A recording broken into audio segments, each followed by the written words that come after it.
8 तारीख को TSF Tripura students federation भी अपना एक रैली कर रहा है और मैं थानचा के बारे में बात करता हूँ।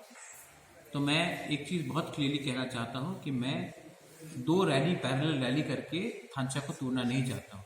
सब जानते हैं कि आज से 1 साल पहले 8 तारीख को हमारे टीएसएफ आतिशा स्टूडेंट्स को गोली मारा था और ये उनका अगर आज वो रैली करना चाह रहे हैं तो मैंने कहा है कि आप अपना रैली कीजिए। मैं अपना रैली 3 दिन डिफर करके 11 तारीख को मैं खुद कर लूँगा।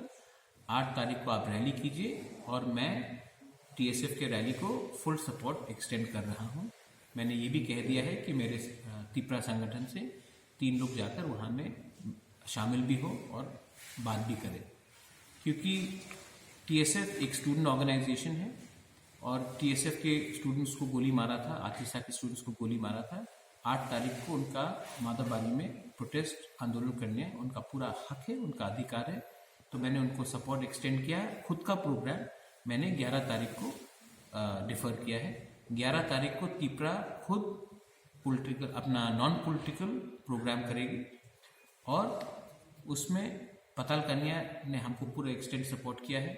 मैं आशा करता हूँ कि Tripura students federation, Atisha, civil societies, human rights groups सब मेरे रैली में आएंगे।